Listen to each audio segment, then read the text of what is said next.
Happy Wednesday, everybody. 9/28/2022, and we have a Hurricane Ian, barreling down on southwest Florida. It's kind of shifted a little bit. Looks like originally they're thinking, oh, it might go to the Panhandle, and then they're looking at Tampa Bay and now Fort Myers area, possibly where it's going to hit. Category 4 right now. High winds. Be safe out there.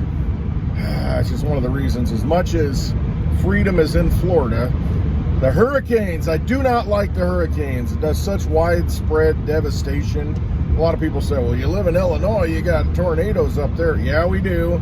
But those hurricanes spin off tornadoes too, and it covers such a great amount of real estate that just, I don't know. Along with other things, Florida's not for me. So everybody down there, hopefully you evacuated. If not, man, just hunker down, be prepared, say your prayers, and get through this and see what happens on the other side. So, speaking of what's happening on the other side and financial hurricanes, we are in a financial hurricane. I gotta watch it. There's a big tractor on the road. People get crazy and want to pass because it's going so slow. Make sure I don't get plowed here, pun intended. All right, I'm good. I'm past that. Wow, that dude had like orange hair. Joker, baby. So, financial hurricanes, we definitely do. The Bank of England has basically capitulated, it looks like. You know, everybody's trying to tighten, everybody's trying to stop inflation. Stop inflation, raise rates. But then you've got the Bank of England now buying bonds. They're buying their own bonds, essentially. They're monetizing the debt. Because the bond rate spiked so high because buyers want more yield. And you're raising rates. I want my yield. You know, it's not a good sign when that happens. But the Bank of England is now buying their own bonds. And I think the Fed's been doing that for years, monetizing the debt. They just don't tell you. So you may be in that same situation where they're raising rates and then also liquefying the markets, which doesn't make a lot of sense. But that is the situation we're in. Nothing makes sense anymore. This is what happens when an economic system falls apart. Jim Willie said it, many other people said it, that the dollar would spike before it died. And I think Jim Willie specifically said the dollar is going to be like a shooting star and then fade, just gone. So we're seeing that now in the markets to where the dollar is strengthening against all these other currencies. So essentially the dollar is the cleanest shirt in the dirty laundry, or the best looking horse in the glue factory. That's the US dollar right now. They're all dead. All these currencies are dead. They're not backed by anything. That's what it comes down to. They're backed by nothing. That's why they all die eventually. But the dollar will last longer. One of the big reasons is because the dollar has been the reserve currency. Everybody holds it. It's everywhere. It's used for everything. You used to have to purchase all your oil with it. You know, that was the deal. Now that's fading away because you've got Russia supplying, you know, oil. Pay us in gold, pay us in Bitcoin. But the dollar will probably strengthen even more before it just ultimately dies. And, you know, the chickens come home to roost at that point. And it's not a good situation. So, I mean, use those dollars for something of value while you can, because at some point they are going to fail and be worth a lot less. Just my opinion, not financial advice. But, I mean, anytime something strengthens, you know, you want to use it for something, you know, get a real asset with it, you know. So if the dollar is, you know, can buy all kinds of, you know, different assets, I mean, you need to use them, use it for its strength. But anyway, that's happening. We've got the Nord Stream pipeline. It's sabotage. Nobody knows who did it, you know, who's to blame. You know, the U.S. is looking into it to see what happened, but you got to look at who benefits. Who benefits from a pipeline getting blown up? Pipeline that delivers energy to, you know what that is? A pipeline that delivers energy to Europe, mainland Europe. And cutting those supplies. Europe doesn't benefit. And supposedly, maybe you could say it hurts Russia because, you know, Russia's not able to sell that fuel to the mainland. And, you know, maybe it's the U.S. deep state, you know, doing it. But it does not help Europe. Who benefits? Who benefits from something like this? And what if, I don't even know if it's repairable, you know, I don't know. But it's a major disruption right before winter. Not a good situation. I want to talk about mortgage rates. I mean, they've been creeping up, and this is a big deal. I did the math last night. You can use an amortization calculator, and what you do, it'll tell you if you take out a loan for a certain amount of money at a certain interest rate for a certain specific amount of months or years, and it will tell you how much you're going to pay back each month and how much interest you end up paying. So I just ran the numbers on $200,000. Say you take out a $200,000 loan. Now it might be, you know, you're taking out a $220,000 loan, you know, and you're putting maybe almost 10% down or something. Doesn't matter. Let's say you finance $200,000 for your home, which in this economy, I guess, is cheap now. But I'm just going to take $200,000. So you buy a home, you're financing $200,000. You've got a 30-year mortgage, a 30-year loan at 6.75% interest. Because I just looked, the local credit union, that's what it is for a 30-year rate.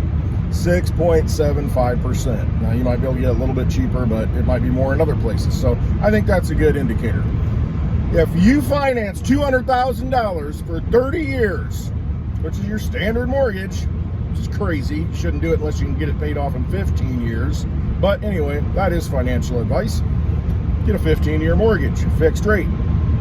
All right, anyway, 30 years, $200,000 borrowed, 6.75%.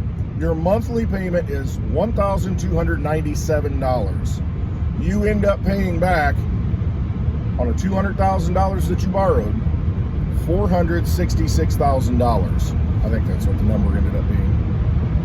It's getting a wreck while I'm driving. Yes, $466,992 if you make your payment every month and don't pay ahead.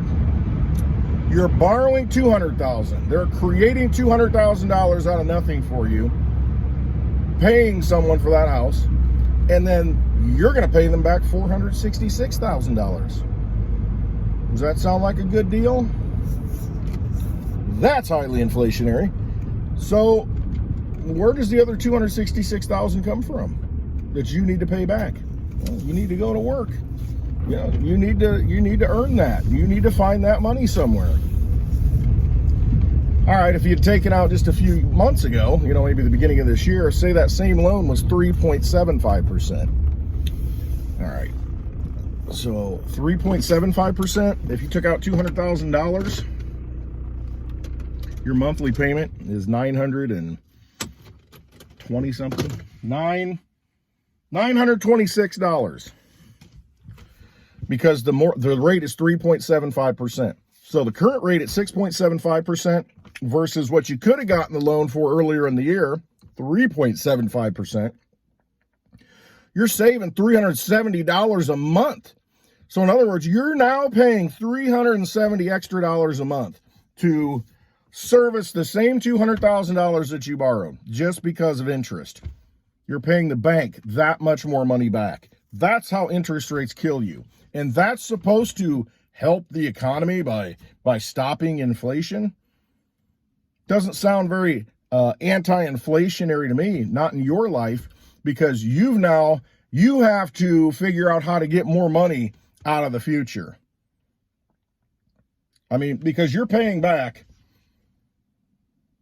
all right, 6.75%, $200,000 loan for 30 years, you're paying back $466,000. If that rate is 3.75%, from 6.75 to 3.75, you're paying back $333,000 and saving $370 a month. So you are essentially paying $133,000 more over the course of that loan because the rates went from 3.75 to 6.75.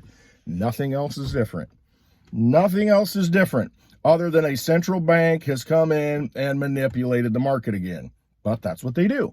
But I'm just trying to say this is how you're affected by it. This is how your life is disrupted by it. Because they're the market manipulators. They control the system. That's why I say it's a vampire casino. Quit playing in it. Quit playing in it. You're better off going out and getting a house. I mean, obviously, if you're going to get a loan on a house, get it while the interest rates are low. Now, what's that going to do to the price of homes? Because you've got $370 less a month to put toward that home because you're putting it towards interest. So the price of the home, you're like, maybe I should get a $150,000 home. And I mean, so you start to, hey, my budget, it's not going to work. And you start to make adjustments. So the price of homes have to come down because the banks get more money because of the interest. They're pulling more out of that. The whole thing's rigged. That's what it comes down to. They're controlling the money. They control whether or not you're able to get the money easily, how much you pay back. That's just what they do. And you've got to realize that's how it works. Once you do, you get angry or you get upset, or you say, this is ridiculous. How do I get out of this? How do I not do this? And you start looking at alternatives, and you got to find alternatives because this whole thing's imploding. You look at what's happening in the Bank of Europe, Bank of England, all the other banks. They're going to have to liquefy. They're going to have to monetize the debt. They're going to have to basically intervene in the markets again. They have to, because it's not going to work. You can't sustain this type of rate. Automobile prices are going to go up because you're paying for more money to finance them to the banks. Housing, obviously, way up. How are you gonna finance it? How are you going to do it? You're going to have to downgrade. You're better off now, just in my opinion, buying a smaller house that you can fix up and learn how to do it yourself. And, if you can, pay cash for it. Or get a very small loan on it, something very manageable, live below your means at this point. Fix it up, make it nice. At some point, you can sell it and upgrade. Getting on the hook, and think if it's a $400,000 house, double it. You're going to be paying back almost $1 million for that house over 30 years. That's your payment. You're going to get a loan for $400,000. You're going to be paying back almost $1 million, like $966,000, something like that. Think about that. Just because the interest rate's 6.75, you're paying back so much more money to these banks. And what have they done? They've created the money out of nothing with fractional reserve banking. They've handed it out to you and say, here's your $200,000, here's your $400,000. And then, you're going to have to pay us back over twice as much, well over twice as much. Does that sound fair and righteous? They do the same thing with student loans. They give you all the money you want, and then they charge you outrageous interest. And for the course of your life, you become a slave. You become an indentured servant. That's where they want you. They don't want you to have money in your possession that you can control. See, they can control all that. Rates, controlling the money, ripping your freedom away. That's what they do.